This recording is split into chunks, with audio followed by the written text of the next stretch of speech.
Queridos, Deus fez você com um propósito. Quando Deus criou você, quando Ele decidiu que você viria. Você já deve ter escutado muitas vezes a história da concepção. Um dia seu pai e a sua mãe se enamoraram e namoraram. E desse namoro e dessa intimidade, houve um relacionamento íntimo. E nesse relacionamento, bilhões de espermatozoides foram jogados no útero da sua mãe e só você venceu. Só você atingiu aquele óvulo. Você está aqui, ó. Quantas vezes a gente esquece disso, não é? Quantas vezes a gente fica triste. Porque a vida é muita luta, né? Tem momentos que ficamos meio para baixo. Mas se a gente lembrar que existe um Deus que nos ama e que não fez você por acaso, você não é obra do acaso. Não, você não é obra do acaso. A Bíblia diz em Salmo 139 que Ele planejou e escreveu todos os seus dias. Só que, às vezes, a gente não entende que, para que esse propósito de Deus seja cumprido, há processos. Processos. E a Bíblia diz que há processos que são negativos. Por assim dizer, são processos que me desviam desse propósito. Mas existem os processos divinos, os processos positivos. E é sobre isso que eu queria hoje conversar com você. Eu queria trazer essa palavra ao meu coração e ao seu. Trouxe 2 versículos como base, onde um deles mostra alguém que caminhou pelo processo negativo e o outro mostra alguém que caminhou pelo processo positivo. Em 2 Timóteo 3,13 diz: mas os homens perversos e impostores irão de mal a pior, enganando e sendo enganados. Então, ele está dizendo aqui que existem homens que eles entram num processo de engano. E isso é crescente. Porque não só eles vão sendo enganados, como também eles, a um certo momento, começam a ser enganadores. Porém, em Provérbios 4,18 diz: mas o caminho dos justos, ou a vereda dos justos, é como a luz da aurora. É a luz da manhã, que vai brilhando mais e mais até ser dia perfeito. Por que isso é importante, pastor? Porque, dependendo do tipo de processo que eu me envolvo, eu terei um resultado. Se eu me envolvo em processos negativos, e é claro, ninguém vai se envolver num processo negativo sabendo que é negativo, porque o problema do processo negativo é que ele é atraente. O processo negativo sempre aparece como uma aparente vantagem. Senão, ninguém iria entrar nele. Não é verdade? Ninguém que está hoje preso numa penitenciária está lá porque um dia disse: eu gostaria tanto de ser um detento, eu queria tanto ficar preso. Não. Ele entrou por caminhos que pareciam direito, mas o final era caminho de morte. E a gente, às vezes, sem perceber, dentro da igreja, aqui dentro, vivendo com o Senhor, temos essas propostas diárias. Deixa eu falar para você um pouco sobre processos negativos, exatamente para nos avisar e para que a gente fuja deles. Eu acabei de ler 2 Timóteo 3,13, que diz que os homens perversos e impostores irão de mal a pior, enganando e sendo enganados. Veja que coisa interessante. Eles estão enganando, mas antes de enganar, eles são enganados. Então, veja que é alguém que foi enganado. Então, quando ele foi enganado, 2 Timóteo 2,26 diz: mas também o retorno à sensatez, livrando-se eles dos laços do diabo, tendo sido feitos cativos por ele, para cumprir a sua vontade. Veja que coisa, ele está dizendo assim: o diabo leva alguém para um local com sutileza, com promessas de coisas boas, no intuito de torná-lo cativo. Quando a gente estuda um pouquinho a palavra do grego, a palavra laços no grego é pages, armadilhas, coisas que enredam, que capturam. O cativo do grego é zogreu, que é no sentido de capturar vivo. Não é para matar, é capturar vivo. Qual é o objetivo? A ideia é que o adversário o captura vivo e o mantém preso para que cumpra a sua vontade. Então, é alguém que é capturado pelo nosso adversário, vivo. E ele é mantido vivo, porém preso, para que cumpra a sua vontade. Quando chega nesse nível, ele que foi enganado, ele agora passa a ser instrumento do enganador. Como diz Provérbios 6, o homem de Belial, o homem vil, é o que anda com a perversidade na boca, acena com os olhos, arranha com os pés, faz sinais com os dedos. No seu coração há perversidade. Todo o tempo maquina o mal, anda semeando contendas. Pelo que a sua destruição virá repentinamente, subitamente, será quebrantado sem que haja cura. Quando você vê uma criança, um bebezinho, ele não nasce mal, nem tampouco bom, com talentos ou sem talentos. Você vê um bebê, ele é um ser em formação. Por isso a Bíblia diz, ensina a criança no caminho que ela deve andar. Quando nós vemos um homem, que aqui a Bíblia chama de homem de Belial. O que é homem de Belial? Belial é um dos nomes que a Bíblia usa para o nosso adversário, para o diabo. Quando fala o homem de Belial, não está dizendo que aquele homem é o diabo, que aquele homem é o adversário. Não, ele está dizendo que aquele homem, preste atenção, por suas fraquezas, por suas fragilidades, pela sua carnalidade, ele foi se deixando se tornar uma presa de Belial. E ele agora atua como homem de Belial. É um homem que faz mal a si mesmo primeiro, depois a todos. Como é que isso ocorre? É um processo. Nós começamos aqui a falar que era processo. Sim ou não? Primeira coisa que transforma um homem assim é quando ele elege para si maus conselheiros. Maus conselheiros. Sempre vai existir. Sempre vai ter alguém que vai chegar para você com conselhos que parecem bons, mas são maus. 2 Coríntios 15, 33 diz, não vos enganeis, as más companhias corrompem os bons costumes. Há pouco tempo falávamos aqui de Samuel. Qual foi a definição que Samuel deu aos pais, por que queria ficar aqui? Ele disse, eu tenho conseguido andar com pessoas que me dão bons conselhos. Eu estou precisando de bons conselhos. Será que se Samuel fosse para São Paulo e tivesse maus conselheiros, ele desviaria? Bem, ele tem uma criação. Possivelmente ele iria resistir. Mas ele estava sendo honesto. Ele estava dizendo assim, eu não quero me expor.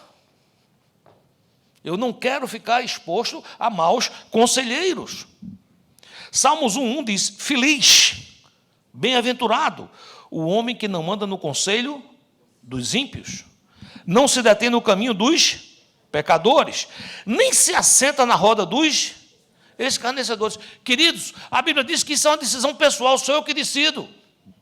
Não, eu tive um azar tremendo. Não, isso é uma decisão. Olha o que diz Provérbios 1:10. Filho meu, se os pecadores querem seduzir-te, não consintas.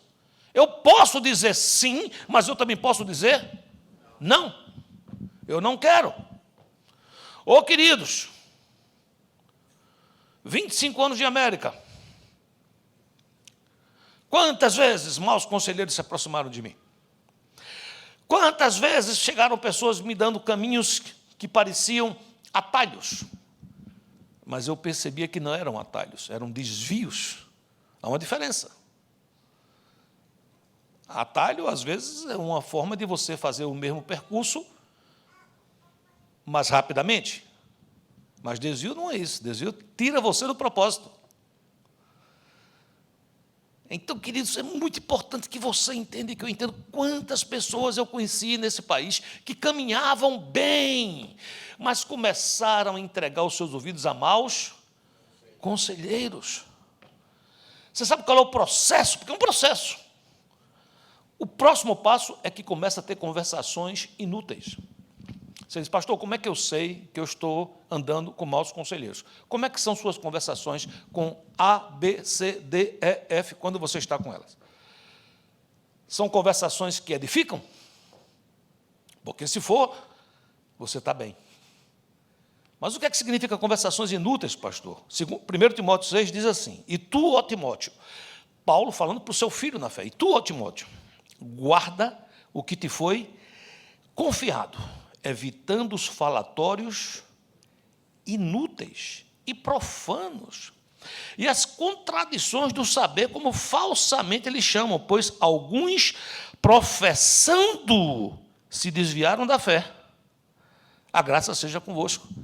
Paulo estava dizendo ao seu próprio filho, cuidado. Queridos, maus conselheiros não vão chegar para você dizendo assim, eu tenho uma ótima ideia para você. Qual é? Vá trair sua mulher, vamos roubar um banco. Isso não vai acontecer. Se for essa história, você vai pular fora, sim ou não?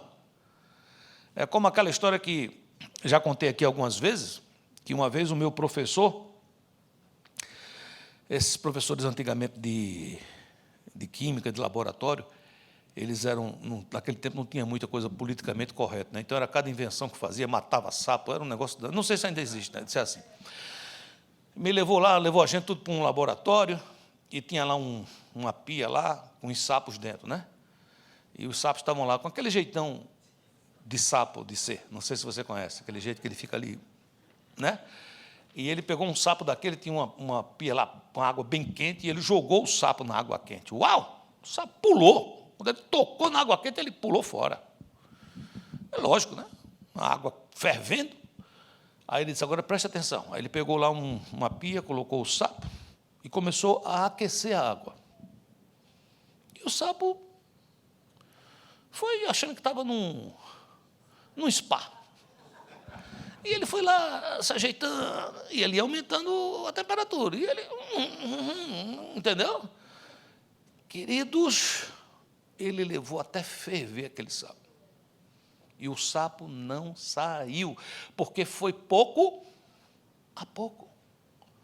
Por isso que a Bíblia diz, não vos conformeis com este mundo. O que é que significa conformar? É tomar a forma de.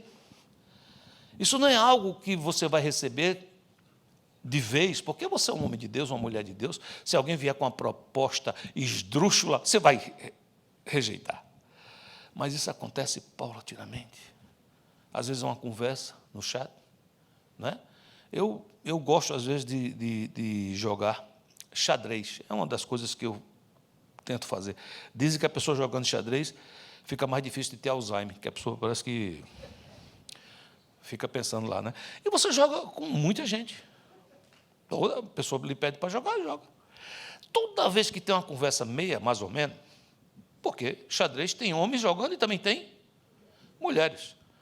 Quando eu vejo alguma conversa assim, meia pela tangente, a primeira coisa que eu faço é desativar o chat. Não quero conversar, vamos jogar. Eu não estou aqui para conversar o quê? A não ser que você queira ser evangelizada, não é verdade? E a maioria, quando eu começo a dizer, olha, Jesus te ama, está aqui a Bíblia, está aqui o versículo, já desiste, já vai embora. Então, não estava com muita vontade de jogar. Estava com vontade de jogar? Então, aí você diz, o que é que você quer dizer com relação a isso, pastor? Eu quero dizer, queridos, que é uma sequência. Eu começo a andar com maus conselheiros, em seguida, sem perceber, eu começo a ter conversas inúteis. O que é que são conversas inúteis, pastor? Conversas que não edificam. Quando eu entro por esse caminho, tem um terceiro passo. E você diz, qual é? Eu começo a me isolar. Eu não quero que a minha esposa veja o meu telefone. Eu não quero que meu amigo veja as minhas conversas. que não? Porque a minha esposa não pode ver meu telefone? Porque eu não posso ver o telefone dela? Ela sabe o código de tudo que eu tenho, ela sabe os códigos, ela entra, mas ela nunca quer entrar, mas se quiser, entra. Vê o que eu estou vendo, qual é o problema? Se eu estou me isolando dela, se eu estou me isolando do irmão, se eu estou me isolando dos meus conselheiros cristãos, se eu estou me isolando da igreja, é porque eu estou sendo enganado. E não vai demorar muito para eu começar a ser enganador. Me acompanha? Sim ou não? Olha o que diz a palavra. O solitário, Provérbio 18:1, busca o seu próprio interesse. Insurge-se contra a verdadeira sabedoria. É um ataque à sabedoria. Eu quero ser sábio. Como é que você faz para ser sábio, pastor? Você estuda a palavra? Estudo. Você ora? Oro. Mas também ouço conselhos de homens e mulheres de Deus. Escuto minha esposa. Às vezes é mais difícil da gente como homem escutar a mulher, é ou não é? A mulher diz uma coisa, então, tá bom. Mas, graças a Deus, Deus dotou as nossas esposas com aquele dispositivo de perseverança. Não é? Geralmente a esposa diz, faça isso, a gente diz, agora não, mas ela continua. Ela vem pela direita, ela vem pela esquerda, quando você menos espera, ela veio por trás, depois pela frente. Quando você viu, você já está fazendo o que ela quer que você faça, não é? E geralmente é bom, geralmente é para bem. Não é verdade? Não é assim? Quando eu me isolo, queridos, o que é que eu quero com o isolamento? Preste atenção, eu sozinho sou presa fácil. É como aquele búfalo que fica longe da manada. Vêm os leões e o atacam.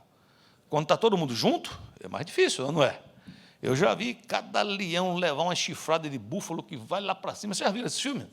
Dá uma alegria naquela hora, né? Parece, deu certo, né? Escapou, meu Deus, né? Mas por que foi possível aquilo? Porque eles estavam em grupo, estavam em corpo, estavam andando. Tiago 1,14 diz ao contrário. Cada um é tentado pela sua própria cobiça, quando esta o atrai e seduz. Então a cobiça, depois de haver concebido, dá luz o pecado. E o pecado, uma vez consumado, gera a morte. Olha o processo, veja o processo, veja o processo. Está aqui comigo, sim ou não? Olha só. Sou tentado pela minha própria cobiça. Ela me atrai. Ela me seduz. Uma vez que a cobiça for concebido em mim, for gerado, então vai nascer um filho chamado pecado. Vai dar a luz ao pecado.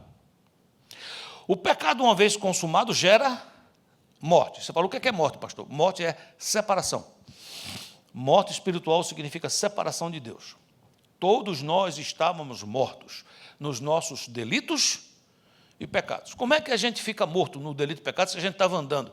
É porque nós estávamos separados de Deus, sem comunhão com Deus. Então, quando a gente entende esse processo negativo, nós precisamos agora de abraçar os processos positivos.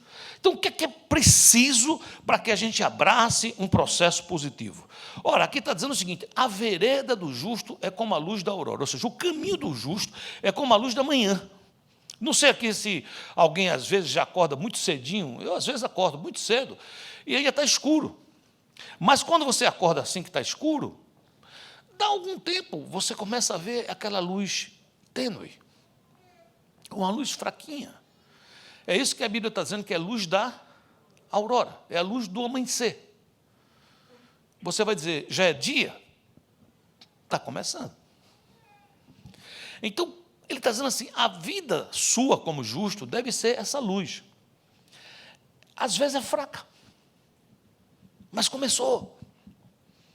À medida que o tempo vai passando, o sol vai subindo. Até ser dia perfeito. Você diz, quando é que é dia perfeito, pastor?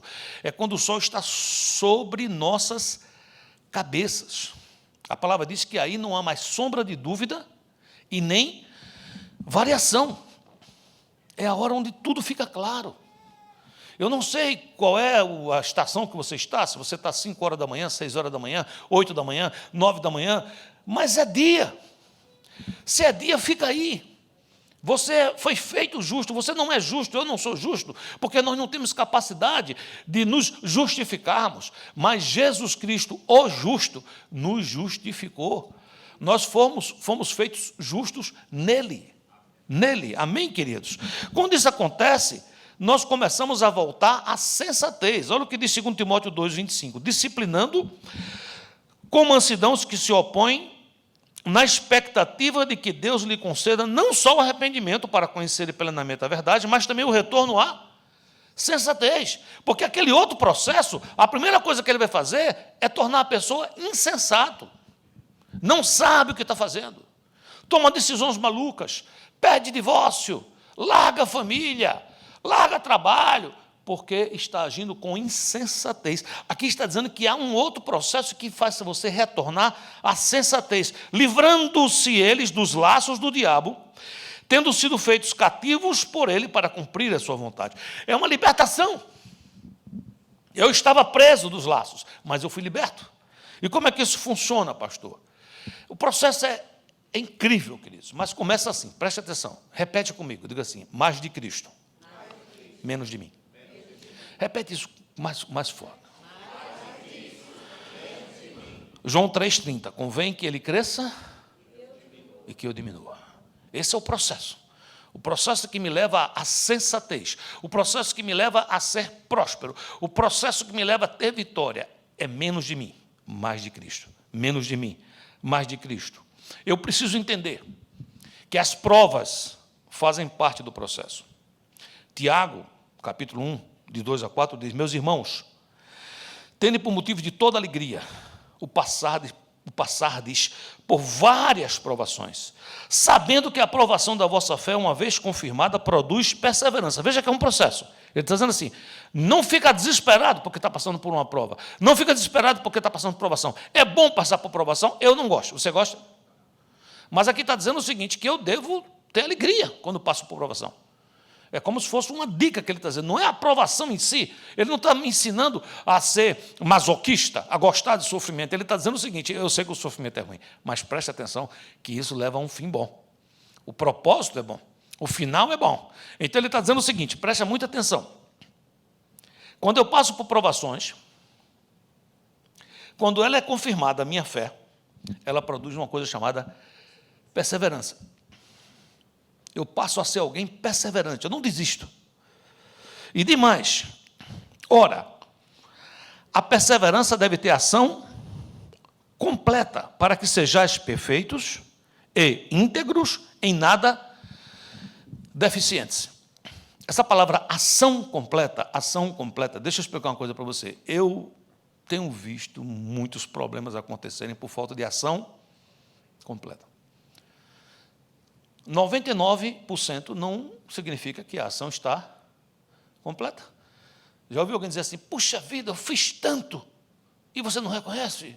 Não, não é que não reconheça, tudo bem, eu reconheço, você fez 99,99, mas é preciso ter ação completa. Você está aqui, olha assim para a sua mão, diga assim: eu estou aqui, diga. Você é fruto de uma ação completa. Não, papai foi lá, namorou com mamãe e não aconteceu. Você não estaria aqui, entendeu ou não? Está compreendendo? Sim ou não? É como uma prima que a gente tinha, que ela disse: olha, a minha irmã, tudo indica que ela está meio grávida. Não está. Ou está, ou não está. Você entendeu, sim ou não?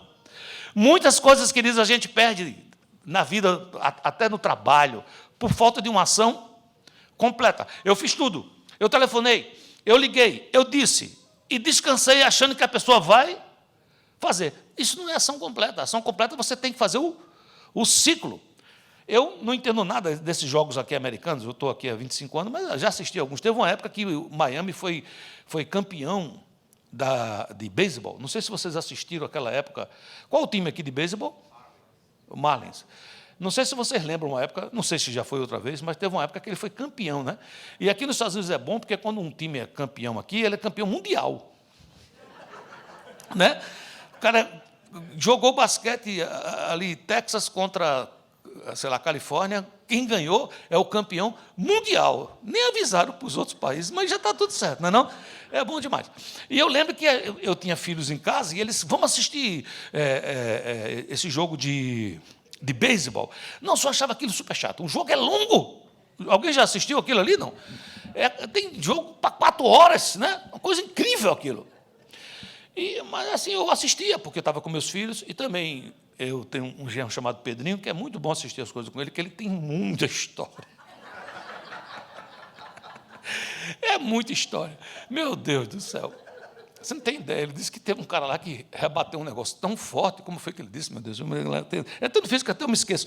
Eu sei que a pessoa jogou algo que a pessoa rebateu e ele pegou aqui com a mão desse lado. Ou seja, ele tinha jogado desse lado, quando ele voltou, ainda deu para pegar a bola, que era uma coisa impressionante. Essa parte era a parte que eu mais gostava de assistir. Mas eu aprendi uma coisa naquele negócio do beisebol. Preste atenção, que coisa engraçada. Eles têm umas estações. Acho que são 4. Então, quando a pessoa rebate, é a hora de correr. Então, você corre para a primeira estação. Se a pessoa for pegar a bola, então você parou na primeira estação, você já andou um pouco, certo? Se a bola for muito longe, dá para você andar 2 estações, 3 estações, talvez até 4. Só termina quando você tiver ação completa. Às vezes está um montão de gente lá do time, um na primeira base, o outro na segunda, o outro na terceira, e tudo esperando para poder correr para a 4ª, porque se correr para a 4ª, aí é ponto, sim ou não? Aí a pessoa pega a bola na hora que a pessoa está saindo da 3ª para a 4ª, aí volta tudo para casa. Isso eu aprendi, pelo menos isso eu aprendi. Aí você diz, o que significa isso? A ação foi incompleta. Maridão, você tem que ter ação completa. Eu trabalhei, cheguei em casa, levei comida para casa. Não está completa ainda, hein, querido? Ação completa. Você tem que chegar em casa. Você tem que conversar com a sua esposa. Você tem que abraçá-la. E você tem que dizer uma coisa importante para ela. Você está linda. Você diz, mas eu já disse isso. Não adianta, tem que dizer de novo. E outra coisa, peça a Deus misericórdia, para você perceber se ela pintou o cabelo, se ela não pintou o cabelo, se ela cortou, se ela não cortou, se ela botou a chinela, se ela não botou. É muito importante isso. Isso é ação completa. Não é não, queridos? A mulherada também tem que entender isso. Chega o seu maridão em casa, suado. Vontade é o quê? Vai tomar logo banho, não chegue perto de mim. Faça ação completa, querida. Olhe para ele e diz assim, meu príncipe, ele vai acreditar. Você sabia que ele acredita? Ele acredita. Diga, você é lindo. Tipo assim, Brad Pitt. Brad Pitt. Dá certo. Funciona. Minha esposa conversa comigo e eu escuto tudo que ela fala. Mas se eu não olhar para ela, a ação está incompleta. Não adianta dizer, você quer que eu repita o que você acabou de dizer, para você saber que eu estava prestando atenção? Isso não vai funcionar, não, meu querido. Tem que tirar o celular e olhar no olhinho e digo, diga, meu amor. Ação completa. Eu fui ao médico, o médico passou remédios, e eu fui até a farmácia, e eu encomendei os remédios, e eu comprei os remédios. Está completo? O que é que tem que falta fazer? Tomar. Eu fui a uma academia de ginástica e eu me matriculei e coloquei, inclusive, o meu cartão para que venha no débito automático. Deu certo já? O que é que está faltando? Um pequeno detalhe, qual é? Você tem que ir lá. É ação completa. Então, esses processos que Deus nos ensina, preste atenção, mais de Cristo, menos de mim. Segundo ponto, eu preciso entender que as provas fazem parte do processo. E essas provas vêm para que eu aprenda a ter ação completa. Não é uma coisa que eu sei. Hoje foi um dia que acordei muito cansado. Muito. Passei uma semana difícil, muito peso. E eu, então, estava com essa palavra para dividir com vocês. E minha esposa viu como eu estava cansado. E chegamos a ponderar a possibilidade de eu não vir. Mas eu orei. Eu digo, Senhor, o Senhor tem uma palavra para dar para a tua igreja. Eu creio nisso. Me ajuda, me dá forças. E quando eu estou aqui com vocês, me dá essa sensação de que esta ação que eu comecei durante a semana está se completando agora. Me faça entender? Sim ou não? Então, quando você anda com o Senhor, você não se guia por vistas.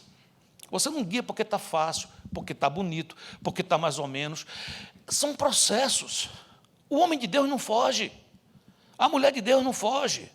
É claro, tem um dia que você vai estar doente, você não vai poder fazer mesmo. Aí é outra coisa, a ação completa é cama, vai dormir. Mas eu estou explicando outra coisa. São, às vezes, processos internos, tristezas internas, lutas internas, que nós não fomos feitos para voltar atrás. Nós fomos feitos para andar para frente. Uma geração inteira desistiu de entrar em Canaã, porque quando eles chegaram às margens do Jordão, tiveram medo. Olha só que coisa incrível. Eles saíram do Egito, 10 pragas sobre o faraó, atravessaram um mar a pé enxuto, caminharam, mas quando chegou na hora de entrar em Canaã, eles retrocederam. A ação foi completa? Não. 40 anos no deserto. Toda uma geração se perdeu. Só Josué e Caleb foram preservados. E essa foi a geração que atravessou. Você vai ficar no deserto ou você vai entrar em Canaã? Não é para quem retrocede. É para quem vai à frente. Mas, pastor, são tantas provações, faz parte. Domingo eu preguei aqui, eu saí daqui felicíssimo. Sabe, parecia uma alegria entregando a mensagem. A semana foi de prova, foi de luta. Você diz, o que significa isso, pastor? Faz parte, queridos. Isso faz parte. Você anda com Jesus? Sim ou não? Se acostuma. Vitória, batalha. Elias fez cair fogo do céu. 400 profetas de Baal foram eliminados. Poucas horas depois, fez chover. Voltou a chuva. Fazia 3 anos e meio que não chovia. Mandou Acabe, corre, porque chuva está aí demais. O cara mandava parar de chover, parava. Mandava voltar a chover, voltava. Imaginou alguém assim? Aí ele entra numa depressão profunda e vai para debaixo de um zimbro. E você escuta aquele profetaço, aquele homem de Deus dizer, quero morrer. São provas. Aí você diz, e aí? Deus socorre, manda o anjo, lhe dá pão, lhe dá força, leva ele para o Monte Horebe, restaura ele, leva ele para um spa espiritual, levanta o homem e diz, vamos continuar. Não terminou ainda, você precisa de fazer ação completa. Dá uma cutucadinha que está do teu lado e fala assim, não terminou ainda não, querido.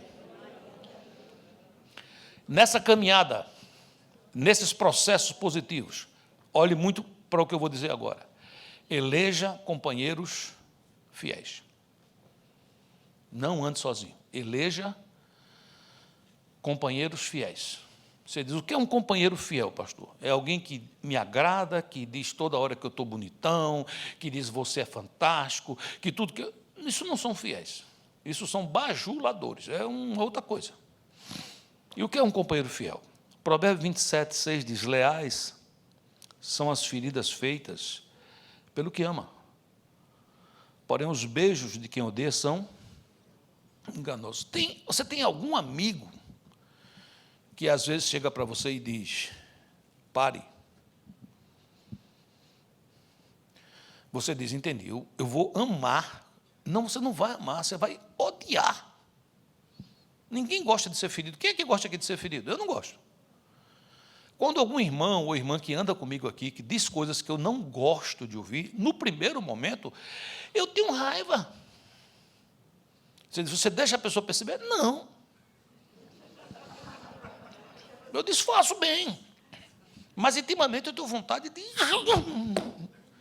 Eu me lembro quando a gente começou essa pandemia, Tarcísio chegava para mim e dizia assim, pastor, fique em casa. Eu digo, esse cara deve ser do PT. Eu pensava, né? Tinha uma raiva enorme. Ele andava para tudo que é canto. E mandando eu ficar em casa. Nossa, aquele me dava uma raiva dele, você nem imagina. Mas eu pensei, eu disse assim, eu acho que ele gosta de mim. Acho que ele me ama. Ele quer me proteger. Então, é bom escutar isso? Eu não gostei. Não sei se você está me entendendo o que eu estou dizendo. Eu estava angustiado, queria estar aqui na igreja, queria estar em tudo que é canto, queria estar em todo lugar. Mas houve um momento em que eu digo, esse vascaíno tem razão, pensei na hora. Você tem companheiros fiéis? Provérbios 18, 17 diz assim, o que começa o pleito parece justo, até que vem o outro e o examina. Tem que ter alguém que examine você, meu irmão. Eu tenho que ter alguém que me examine. Eu invento lugares para me examinarem, porque eu sou extremamente afoito. Eu vou fazendo. Mas eu invento um ministério, um presbitério administrativo, para tudo que for desse ministério aqui, que mexa com finanças, eu não toco nisso. Eu quero esse presbitério ouvindo, dando conselho. Às vezes, quando a gente tem reuniões, eu fico super chateado com eles. Não digo nada para eles, não. Porque eles tomam cada decisão para lá e para cá. E o negócio é, bora para frente. E, às vezes, eles dizem, não dá não. Olha que coisa, olha o que é livramento, para você entender. Aqui do lado tem um prédio. Não sei se vocês já viram que aqui do lado, aqui na esquina, aqui tem um prédio. Já viram, não? Em 2019, nós fizemos uma proposta nesse prédio, para comprar esse prédio. E reunimos o presbitério administrativo, que a gente chama de board. Deu para trás. A gente tinha dinheiro para dar entrada, tinha banco para financiar. Eu achava, puxa, isso aqui vai ser muito legal, a gente vai ampliar, vai ser maravilhoso. Está entendendo, sim ou não? Fechou o coração, eles disseram, nós não vamos fazer isso, pastor. E a gente sempre decidiu aqui, não é negócio de maioria, não. A gente vai pela unidade. Meus amados, preste atenção, hein? Um ano depois, começou a pandemia. Não teria sido uma decisão certa. Você entende o que eu estou falando, sim ou não? É bom ter conselheiros. Diz assim, é bom ter conselheiros. Os pastores dessa igreja fazem parte de outro presbitério, que é o presbitério eclesiástico. Quantas igrejas não me ligam? Pastor, eu queria que o senhor me cobrisse, eu queria que o senhor fosse minha cobertura espiritual. Você acha que eu vou dizer, tá bom, eu vou ser com sua cobertura espiritual? Eu digo, eu vou orar. E vou conversar com esses homens. Me faça entender, sim ou não? Você diz, qual é a vantagem disso, pastor? É que você está andando num processo para vencer. Compreende o que eu estou dizendo? Sim ou não? Sabe, queridos, a palavra que está escrita aqui para companheiro é paracaléu. Diga paracaléu. Essa é a mesma palavra que é usada para o Espírito Santo. É o companheiro que está do lado. É alguém que te escuta. Por isso que falamos tanto na igreja em discipulado, em ir num GE.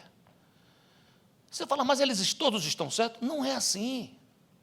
A Bíblia diz que na multidão dos conselheiros está a sabedoria. É ouvir mais, é escutar mais. Quantas decisões são tomadas sozinhos? Sempre dão problemas. Essa palavra paracaléu, ela é utilizada também para levantar direcionando. Eu não sei aqui quantos já foram numa vinicultura, já foram quando tem videiras, onde tem uvas.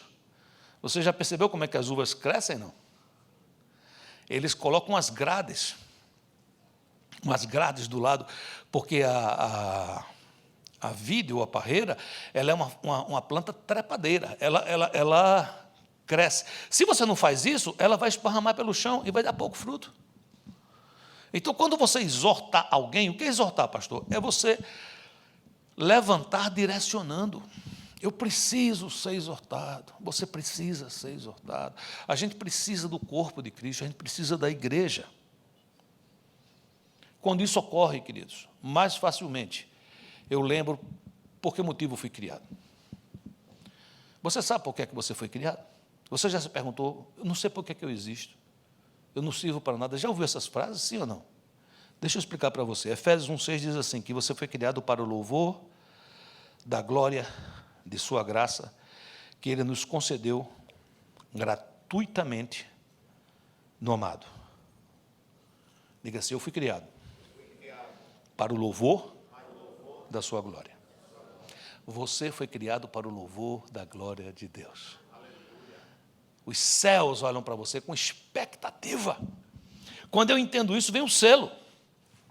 Que está em Efésios, capítulo 1, 13 e 14, que diz, em quem também vós, depois que ouvistes a palavra da verdade, o evangelho da vossa salvação, tendo nele também crido, fostes selados com o Santo Espírito da promessa, o qual é o penhor da nossa herança até o resgate da sua propriedade em louvor da sua glória. Olha como você é precioso. Você não só foi feito para o louvor da glória de Deus, como ele disse assim, deixa eu dizer uma coisa para você, eu vou colocar dentro de você um penhor. Não sei se você entende a palavra penhor. Penhor é garantia. Por exemplo, não sei se aqui, quantos aqui já financiaram um apartamento ou uma casa aqui nesse país? Levanta só a mãozinha.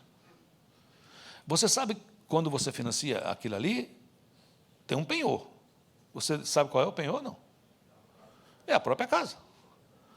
O banco está te dando dinheiro, porque se por acaso você esquecer de pagar, ele vai ficar com a casa. Olha que coisa incrível, queridos. Preste atenção. Eu me lembro quando estava começando a minha vida ali de comerciante, apertado, correndo, querendo crescer, a minha sogra me emprestou joias. Ela tinha joias. Ela disse, vá na Caixa Econômica, penhore. Entendeu? Foi quando eu entendi melhor aquela expressão, eu penhorei as joias da coroa. Não sei se... né? Então, eu fui lá e penhorei as joias, porque o juro era bem baixinho, porque tinha penhor. Você entende ou não entende? Toda a vida que eu ia na casa da minha sogra, eu ia muito, porque a gente era recém-casado, eu comia, ou almoçava lá, ou jantava, ou os dois. E a gente sempre estava lá. Toda a vida que eu olhava para a minha sogra, eu pensava em quê? Nas joias. Eu digo, meu Deus, eu não posso deixar de resgatar aquelas joias. E foram 6 meses. Com 6 meses eu fui lá, paguei, peguei as joias e dei de volta as joias a ela. Amém? Olha isso, a Bíblia está dizendo assim, Jesus disse a você, eu vou voltar, você é meu. Para que você saiba, eu vou te dar uma garantia. Eu vou colocar dentro de você um penhor, que será o meu Espírito Santo. Você tem o Espírito Santo dentro de você, isso é uma garantia. Ele está dizendo assim, eu estou dizendo a você que se um dia você escutar que você não serve para nada, se um dia você escutar que sua vida não está valendo a pena, se um dia você escuta, eu estou dizendo que você foi feito para o louvor da minha glória. E para garantir isso, está aqui dentro de você o penhor do Espírito Santo. Sabe, queridos, isso não ocorre só numa pessoa, ocorre em mim, em você, em você, em você, em você, ocorre no lugar chamado corpo de Cristo, é a igreja. A igreja é Cristo em nós, que produz esperança de glória, não de derrota, mas de glória. Então, nesse processo, eu não posso me isolar e eu preciso aprender a amar o corpo de Cristo. Eclesiastes 4:9 diz, melhor é serem 2 do que 1, porque tem melhor paga do seu trabalho. Porque se caírem, um levanta o companheiro. Eu amo a Bíblia. A Bíblia é feita para gente como a gente. Ela prevê a possibilidade de queda. Às vezes eu não prevejo isso. Às vezes você não prevê. Não, se alguém cair, oh, meu Deus, caiu. A Bíblia não diz isso. A Bíblia fala assim, por quê? Se caírem. E você fala, por que ela fala isso, pastor? Porque nós somos humanos. Nós somos falíveis. Nós somos imperfeitos. O que ela está dizendo assim, há uma possibilidade de queda. Mas se você não estiver sozinho, se você cair, o que é que vai acontecer? O outro levanta. Amém? Ai, porém, do que estiver só, pois caindo, não haverá quem o levante. Uau! Também se dois dormirem juntos, eles se aquentarão, mas um só, como se aquentará? Se alguém quiser prevalecer contra um, os dois lhe resistirão. O cordão de 3 dobras, porque quando tem 2, Jesus está aí. Amém? Ele disse, quando se reunirem 2 ou 3, em meu nome o cordão de 3 dobras não se rebenta com facilidade. Efésios 2,19 diz assim, já não sois estrangeiros e peregrinos, mas concidadãos dos santos, e sois da família de Deus. Veja alguém que está perto de você, que não é da sua família de sangue, não é casado, não é nada. Olha para essa pessoa e fala assim, sou da tua família, hein?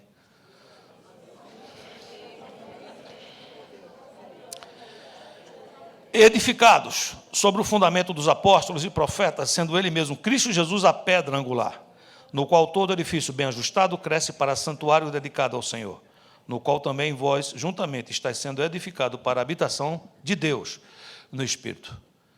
Último ponto para a gente encerrar a palavra. Eu preciso viver diuturnamente, cheio de Deus. Diga assim, cheio de Deus, diga. Não dá para ser mais ou menos, tem que ser cheio de Deus. E você fala, e por quê, pastor? Porque não é fácil viver, queridos. Jesus disse, no mundo tereis aflições. Eu preciso estar cheio dele para não ser uma presa fácil. Eu preciso estar alimentado. Provérbio 27:7 diz, a alma farta pisa o favo de mel, mas a alma faminta, todo amargo, é doce. Você falou, o que é que tem a ver cheio de Deus com essa história? Eu preciso estar alimentado de Deus, cheio de Deus. Quando o pecado aparecer à minha frente, não terei nenhuma vontade disso, porque eu já estou cheio, eu já estou farto. Saiamos daqui hoje, vamos para uma churrascaria, você come churrasco, rodízio, aqueles que...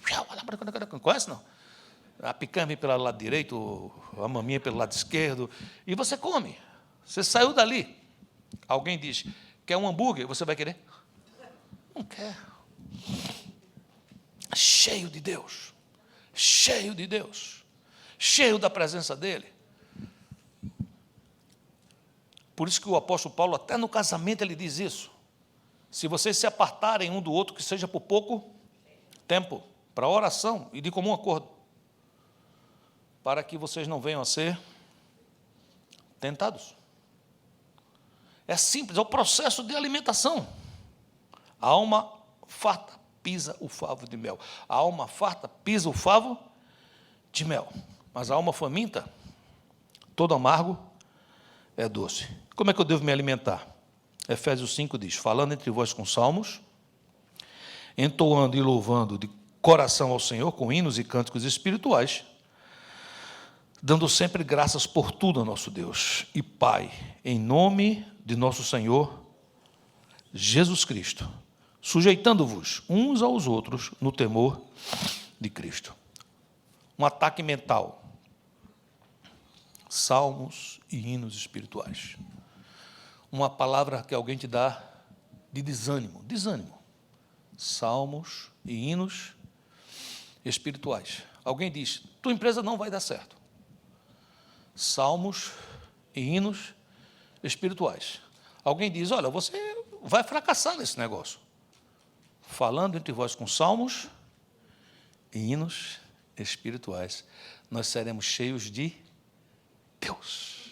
Amém, queridos? Deixa eu orar por você. Fica de pé, por favor.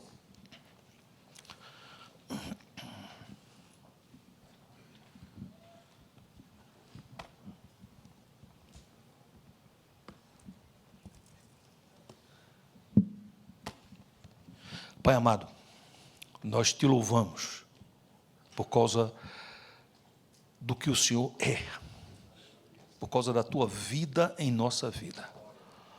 Nós te agradecemos, porque sabemos que sem o Senhor nada podemos fazer.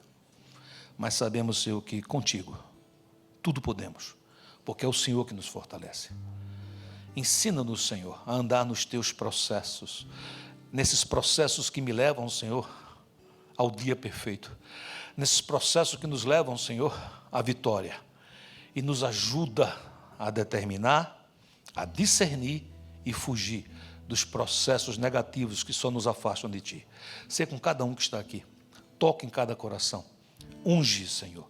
Oramos assim, pedimos assim.